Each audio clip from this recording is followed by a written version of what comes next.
Yes, he did. He gives it to Henry. Henry trying to track this.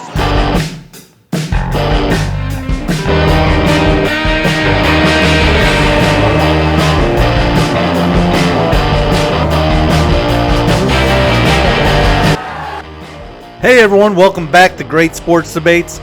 Let's jump right back into the biggest thing going on. We got UFC 299 this Saturday, tomorrow, and that's probably the biggest thing going on in quite a while. Some people say this is a bigger card than 300. I wouldn't go that far, but there's definitely some fights I like. Let's start with the main event. Sean O'Malley, minus 270 to 280, depending on where you look when you bet, versus Cheeto. I think this is a no-brainer. This is one we've done multiple units on. You see our record on UFC, especially multiple unit bets. We've done pretty good. You can check the videos out on the channel, but O'Malley is just simply a better fighter. He moves better. He's got better footwork. He's quicker. He's in and he's out. I mean, obviously, Cheeto already beat O'Malley, so it's a possible. He's got some mean leg kicks, and he clearly really wants to win this to prove it wasn't a fluke. He's a tough dude, but I think O'Malley's just too slick. I can't see too many scenarios where Cheeto wins. Definitely look to take O'Malley for the win here. Maybe even look for O'Malley to win by finish, depending on what odds you're looking at. For some of the other fights, we got Poirier versus BSD.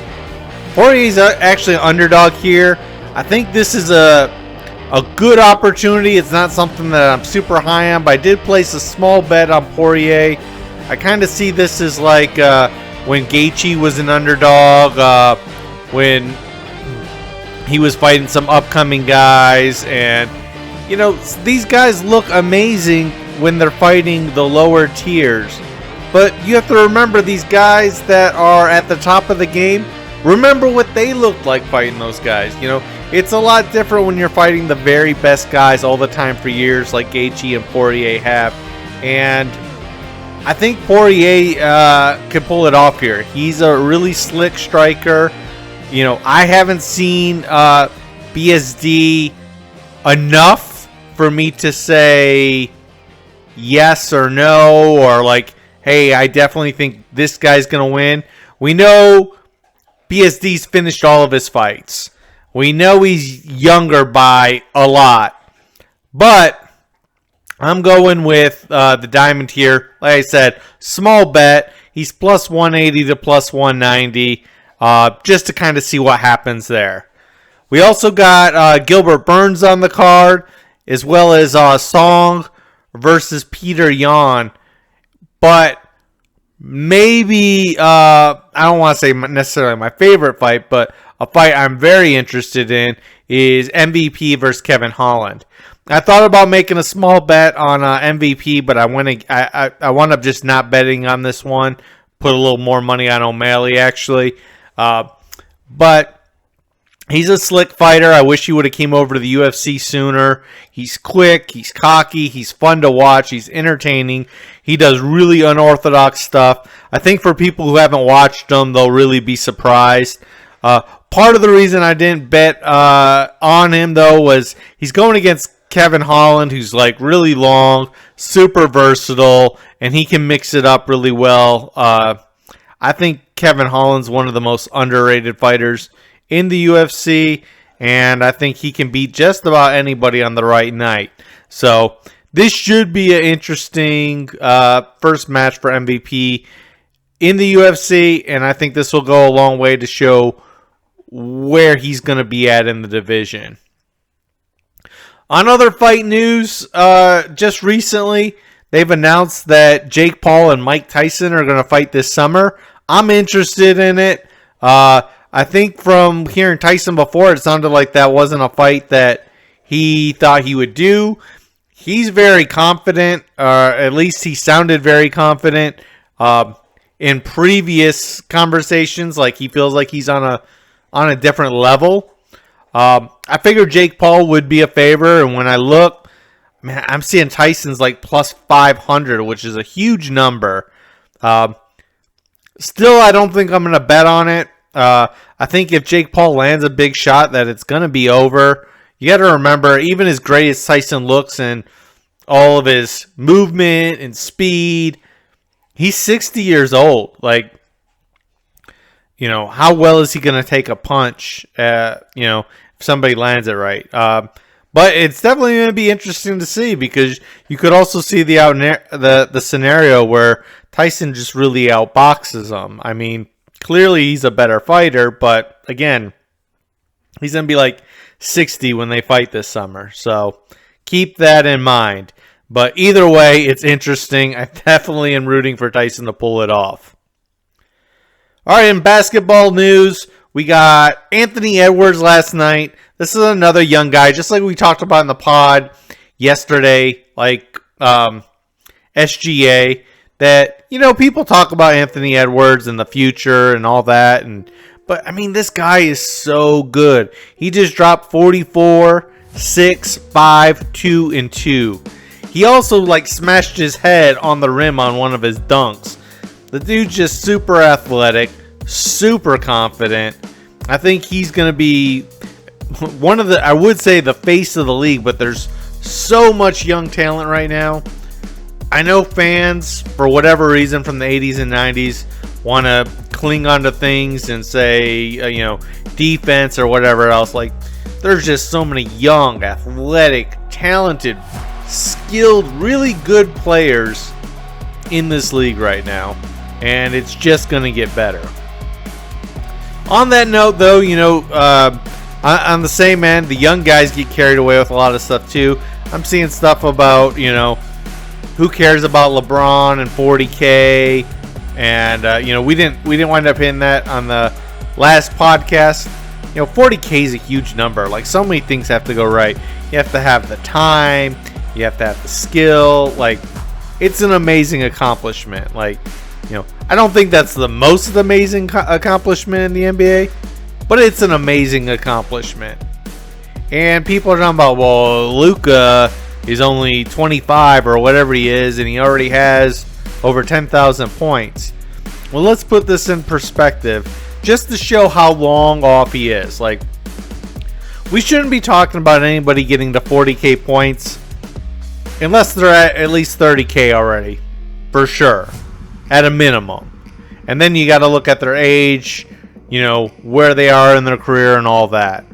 So 10K is most way through his sixth season. Just for perspective, he's got 10,200, 300 points, whatever he's got. Wilt Chamberlain had 18,800 some points after his sixth season, and he barely clipped past 30. Michael Jordan had over 14,000 points after his sixth season, and he missed a big chunk of one of those years.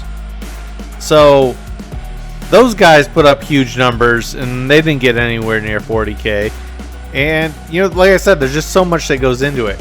You have to stay on that level of playing so good for so long. You're going to hit a wall. You're going to have to adapt as you get older. Luckily for Luka, a lot of his game is skill and pace, and he doesn't rely on the athleticism as much. So that's in his favor. But with the money these guys make, who says he's going to want to play that long? Who says he doesn't get injured? Multiple injuries, career-ending injuries. You're so far away. Let's not talk about 40K quite yet. On that note, hit me in the comments if you think there is anybody that's got a shot for 40K right now. There's nobody that I'm really seeing kind of in that, immediate zone, but maybe you see something I don't. Let me know. On that, let's talk about finals, futures, odds, things of that nature. I get people asking me who we like, what odds, blah, blah, blah. And, I know people don't like the boring answer and the chalk, but, a lot of times we're pretty close to the chalk for a reason. And this year especially, Boston and Denver were the teams we said at the beginning of the year we liked. And you could have got them for a lot better price if you got them when we initially said that. But That being said, you know, Boston is probably going to come out of the East, but I think they're like an plus money now if you're picking them to win the East. So I don't know if that's still such a great bet. Denver is like twice as good odds wise. So, if you were late to the party, you can still get some value betting Denver, especially if you're picking them to win it all. One thing I don't get, just drives me crazy. I know it's part of the media pace and 24-hour sports, but people talking about, well, here's Boston being Boston. They gave up a 22-point lead. Well, they weren't going to win every game. They were on a good long win streak. They've been beating teams by double digits. It's one game. Yeah, that's a bad way to lose a game, but the one thing that Boston and Denver have in common, and people always want to talk about super teams and all this other nonsense, it's really about having the right guys and the right pieces and having a team that actually plays together as a team. Obviously you need, a star and some players and pieces to make things happen. But just watch Boston and Denver play. And I've said this for a couple years for Boston. I mean, I really think Boston only beats themselves. The way they have so many options and they move the ball around, like, that is just, an unselfish team. And Denver's the same way. I mean, their best players always making the right play and getting guys open shots. So they just play really good team ball, and sometimes that's the thing that can be overlooked. And there's tons of times in the history of the NBA where the better teams have not won. I mean, think about it. It happens all the time. You had the Pistons beat the Lakers. I mean, part of that was on Kobe Bryant, but clearly a less talented team just playing together and winning the series. You had Cleveland beat Golden State. You had, one of the most loaded teams I've seen in my lifetime, the Lakers with Kareem and Magic. I mean, they should have won it every year, but, they lost to Boston teams that weren't as good. They got beat by Houston one year. It just... the best team doesn't always win, and playing team ball and playing together can make a difference even at the highest level. Finally, we'll move into the NFL. Just a couple quick notes. We can talk draft, but first I want to kind of get into NFL futures. Let me know who you guys like, who you think is going to be a team on the rise, a team that's going to outperform expectations. I know it's kind of hard without numbers out everywhere yet, but just off the top of my head, one of the teams I've been thinking about. Obviously, we're going to wait to the draft and see how all that shakes out. But, Chicago is a team to watch. They had a really strong second half, which is something we look for, and a team that people aren't talking about. Depending on where their win total is and who they get in the draft. I like some of their signings. They locked up their guy, like top cornerback. They're a tough team. And then the other side of it, too, you got to look at the teams that might be overrated, that people like, that, may be a key guy that, isn't a skill position player. They lose somebody on one of the, offensive or defensive line. Like, who's that team that you want to bet under on? So, if we can hit those up in the comment section as soon as we get some numbers up, I'll give you some picks, both over and under the number of who I like. Just in general, some other things to keep in mind when you're talking about NFL futures. Usually you have some overvaluation, and I think it's driven by the bettors market on the popular teams. I'm talking about your Giants, your Jets, your Steelers, and but I mean, basically you get the idea. Dallas, where sometimes you get a little bit of overestimating fans of where they want to put their bets. We hit on Detroit the last 2 years in a row on the over. That number's probably going to be bigger this year to the point where there's not a lot of value. We've hit Kansas City on the over every year since we've been, doing the futures on this show. And last year was the first year we got burned by, half a game or whatever it was. But, that's the other thing. The teams that you think are really going to perform, none of these future wins are going to be higher than, say, 11.5. That's probably the biggest number that there's going to be. You also have value sometimes on the other end. The win totals are going to be probably at least 4.5 for the very worst teams.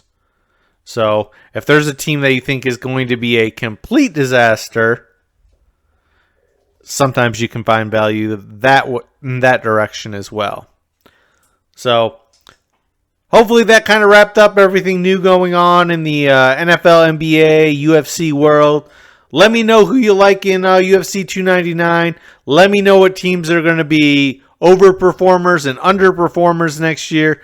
And let me know what you want to see next. One final note, the Jordan worship. This keeps coming up.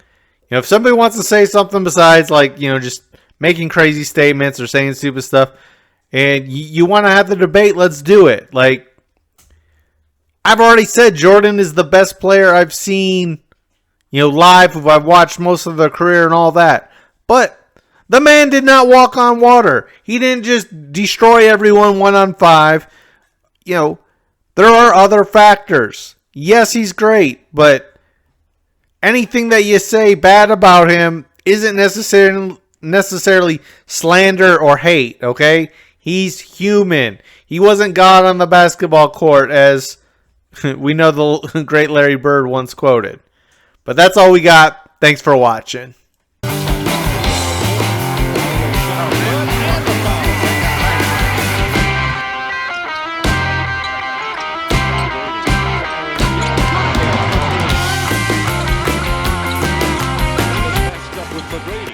No, T-Mac. No, T-Mac.